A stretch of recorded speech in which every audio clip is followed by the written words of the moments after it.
A quick 31 years, Darryl Johnson.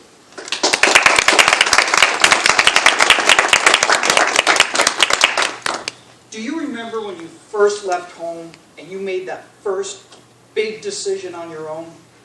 I do. It was February 1980. The first big decision I made without parental control was joining the U.S. Air Force.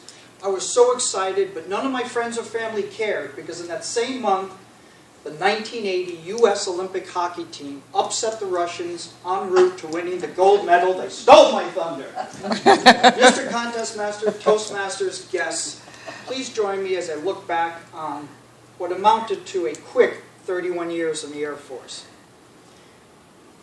Military life can be difficult, especially basic training, unless you're on the outside looking in. For one day, that was the case for me.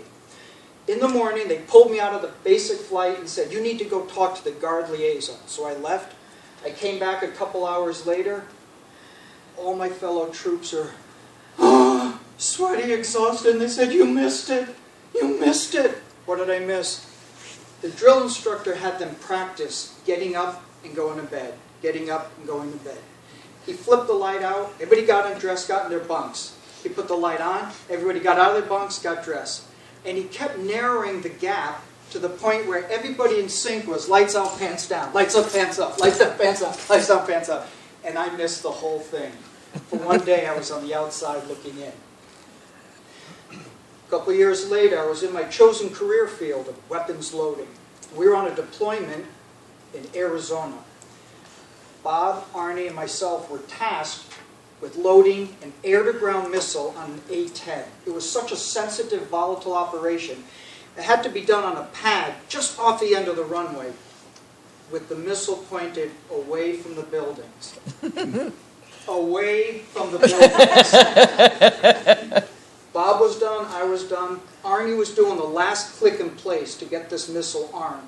And right as he did that, at the end of the runway, right over here, were two F-106s that both gunned their throttles into afterburner at the same time, thus creating an explosion of thrust. Arnie thought the missile had functioned. He jumped up, hit his head on the wing, fell on his backside, fell on his back, tried rolling onto his belly and looked like a turtle trying to get up.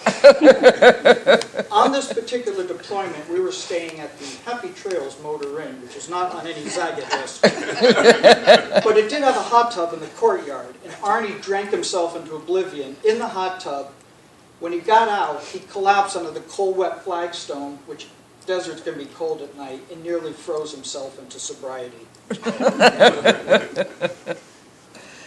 Still, a couple years later, I was working in job control in the hangar where we monitor the whole flying schedule for the base. On one particular day, 4 pilots wanted to come back 45 minutes early on their training mission. We adjusted, we made it happen, and my boss found out it was because they wanted to make a tea time at the local golf course. My boss said, "We're here in the Air Force to fly and fight, that's why we're in the Air Force."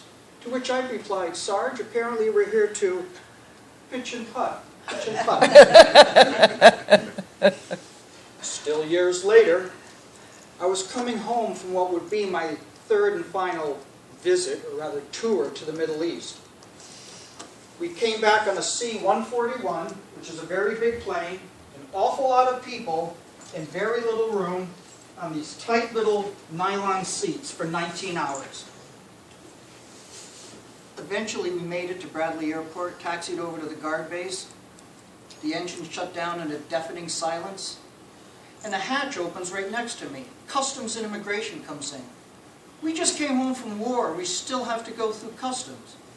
So they came to me first, went through all the paperwork, and said, "Okay, get out." I said, "Well, I want to wait for my fellow troops." They said, "Get out." All right, I got out.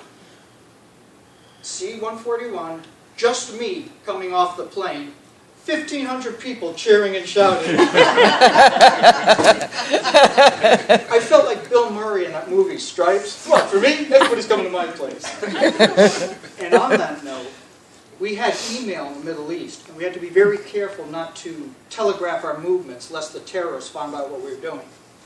Prior to going to the Middle East, my roommate Tom and I had a plan. The code was, Tom's having a pizza party. In this case, Tom's having a pizza party May 2nd. What that code meant, Darryl's flying home the 2nd, pizza party on the 3rd. Everybody did come to my place, and the terrorists were none the wiser. After 31 years, the powers that be said, it's time for you to leave. You've done your part. In 2 months, you're retiring. Because of my rank, there was going to be a ceremony and a banquet at headquarters. Not too many people were excited or happy about it, because 2 weeks prior to my retirement, the 1980 U.S. Olympic hockey team members were coming to Hartford for a meet and greet at a Hartford Wolfpack hockey game. They got me going in, they got me going out.